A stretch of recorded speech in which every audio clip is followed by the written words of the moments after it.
नमस्कार दोस्तों।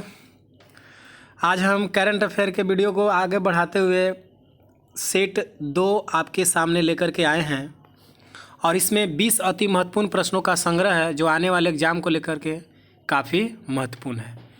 तो इस वीडियो को हम स्टार्ट करते हैं। सेट 2 का पहला प्रश्न है कि 4 और साइटों को जोड़ने के बाद भारत में रामसर साइटों की अब कुल कितनी संख्या हो गई है। मतलब रामसर साइटों की कुल संख्या भारत में अब कितनी हो गई है। तो रामसर साइटों की संख्या भारत में अब कुल कितनी हो गई? 46। ठीक है। देखिए हालिया में यानी कि मुख्य रूप से 2 और महत्वपूर्ण जो रामसर साइट जोड़े गए, पहले 42 था, फिर इसके बाद 2, फिर 2, 46 ऐसे रामसर साइट हो गए हैं। ठीक है ना। तो देखिए रामसर साइट जो था है ना, एक रामसर शहर है ईरान में। ठीक है। और ये जैव विविधता को बनाए रखने के लिए महत्वपूर्ण आपको उद्यानों को, झीलों को रामसर साइट की दर्जा दी जाती है। ठीक है। अभी हमारे वर्तमान में 46 रामसर साइट है। ठीक है ना। यह रामसर साइट के लिए वेटलैंड सम्मेलन हुआ था 1971 में ईरान में। इसे आप ध्यान में रखेंगे। ठीक है। चलिए क्वेश्चन नंबर 2 है कि art cinema and Indian forgotten future film and और आगे क्या है, history in the post colony. तो यहाँ से हम लोग पोस्ट कॉलोनी पुस्तक के लेखक के नाम से जानेंगे। ठीक है। पोस्ट कॉलोनी, तो यहाँ से याद रखेंगे पोस्ट कॉलोनी पुस्तक के लेखक कौन है। तो यानी कॉलोनी, तो कॉलोनी में ऐसे याद रखेंगे, कॉलोनी में मज़ा आता है तो मजूमदार। ठीक है। रोचोना मजूमदार। ठीक है। द पोस्ट कॉलोनी पुस्तक के लेखक कौन है? रोचोना मजूमदार। क्वेश्चन नंबर 3 है कि जुलाई के लिए पुरुष वर्ग का ICC player of the month किन्हें चुना गया।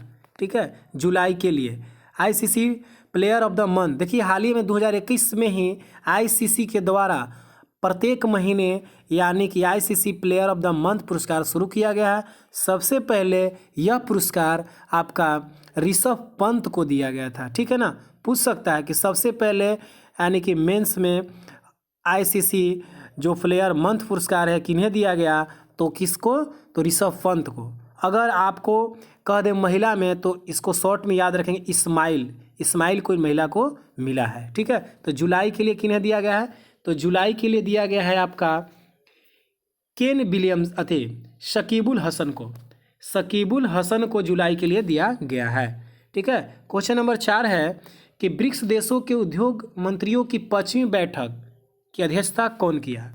ठीक है। तो देखिए ब्रिक्स एक संगठन है। ठीक है। ब्रिक्स एक संगठन है जो इसमें 5 महत्वपूर्ण देश हैं। तो बारी बारी से जैसे इसका संगठन का अध्यक्षता करता है, तो यहाँ साउथ अफ्रीका से बंद हो गया और फिर भारत, ब्राज़ील, रूस। पिछले बार रूस में हुआ था, इस समय आपका भारत में संपन्न हुआ है। इसका राइट आंसर होगा भारत में। ठीक है। चलिए आगे है 5वां क्वेश्चन है कि खेल मंत्री अनुराग ठाकुर ने भारतीय पैरालंपिक दल के लिए थीम गीत कर दे कमाल तू लॉन्च किया था। यह गाना किसने गाया था? कर दे कमाल तू। तो कर दे कमाल तू का गाना किसने गाया था? तो इसका राइट आंसर होगा संजीव सिंह। ठीक है ना। यानी कर दे कमाल तू के गाना यानी किसने लॉन्च किया? संजीव सिंह। क्वेश्चन नंबर 6 है कि crime and criminal tracking network and system में 100% स्कोर के साथ किस राज्य ने देश का पहला स्थान हासिल किया? क्राइम कंट्रोल में। ठीक है ना। क्राइम एंड क्रिमिनल में किसने 100% मैंने पहला स्थान हासिल किया? इसका राइट आंसर होगा हरियाणा। ठीक है ना। हरियाणा। ठीक है। चलिए आगे है क्वेश्चन नंबर 7 इस प्रकार है कि किस एजुकेशन फाइनेंसिंग प्लेटफॉर्म को भारतीय रिजर्व बैंक से आपका NBFC लाइसेंस प्राप्त हुआ? किस फाइनेंसर कंपनी को, है ना। तो किन्हें दिया गया? आपका राइट आंसर होगा ज्ञान धन को दिया गया। क्वेश्चन नंबर 8 है कि भारत और चीन सेनाओं के ने एक हॉटलाइन स्थापित की है। यह हॉटलाइन उत्तरी सिक्किम के किस दर्रे और चीन की पीपुल्स लिबरेशन आर्मी के तिब्बत के खाम्बाजोंग क्षेत्र के बीच स्थापित की गई है? माने किस दर्रे से ये आपका स्थापित की गई है? तो ये है आपका कोंगरा लादारा से, ठीक है ना।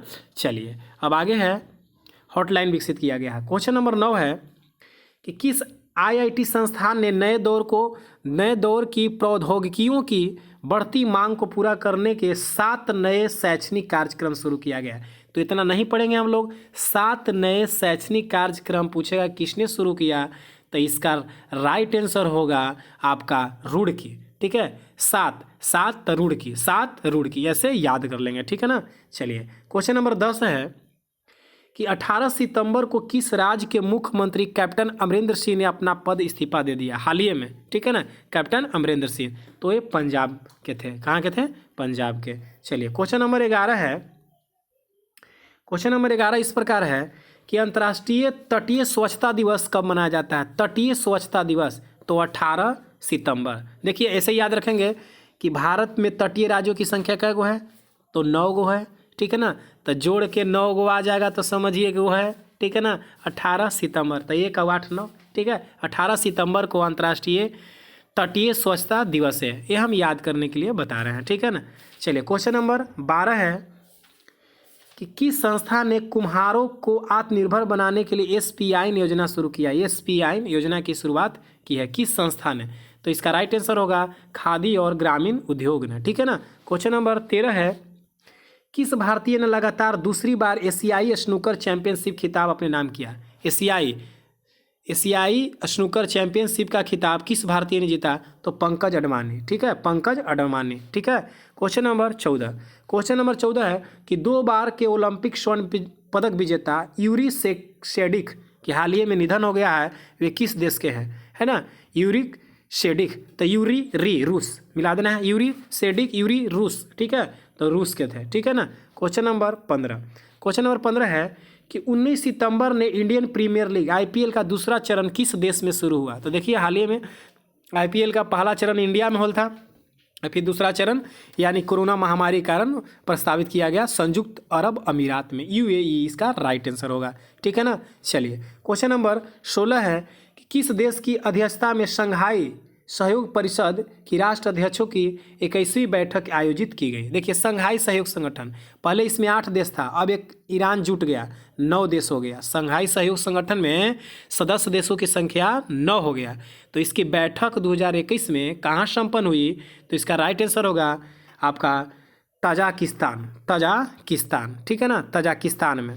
चलिए क्वेश्चन नंबर 17 है, किस केंद्र शासित प्रदेश प्रशासन ने वरिष्ठ नागरिक राष्ट्रीय हेल्पलाइन एल्डर लाइन 1456-7 का शुभारंभ किया? 1456-7, तो यह आपको 1456-7 जम्मू कश्मीर याद रखना है, ठीक है, 1456-7 जम्मू कश्मीर याद रखना है, ठीक है। चलिए क्वेश्चन नंबर आगे है 18 कि भारत और किस देश के बीच सूर्य किरण सैन्य अभ्यास, यहाँ से खाली याद रखेंगे सूर्य किरण, तो सूर्य किरण नेपाल, ठीक है, किरण नेपाल, सूर्य किरण कहाँ? तो नेपाल में, ठीक है। चलिए क्वेश्चन नंबर 19 है कि किस formula 1 driver Hungarian grand prix जीता? हंगेरियन ग्रांड प्रिक्स, तो हंगेरियन कौन है? तो हंगेरियन ओकन, ठीक है ना, ओकन जीता है, याद रखेंगे स्टेबान ओकन, ठीक है। जो हारता है ना, वो हमेशा औकात दिखाता है, ठीक है ना। तो ये हंगेरियन याद रखेगा, हारने वाला औकात। तो क्यों जीता? तो ओकान ने जीता है, ठीक है। हंगेरियन कौन जीता है? तो ओकान ने। आज का लास्ट प्रश्न है कि रक्षा उत्पादन क्षेत्र के उभरता किस केंद्रीय विषय के तहत गुजरात किस शहर ने अपना पहला डिफेंस एक्सपो का आयोजन किया? हाल ही में डिफेंस एक्सपो का आयोजन ऐसे पूछेगा, डिफेंस एक्सपो का आयोजन किस देश ने किया है, किस शहर ने किया? सॉरी, गांधीनगर ने, ठीक है ना। चलिए अगर आपको वीडियो अच्छा लगा होगा तो ज़्यादा से ज़्यादा शेयर करेंगे, अगर आपको अच्छा लगे तो लाइक भी कर देंगे, ठीक है। धन्यवाद, और कल मिलते हैं पार्ट 3 में।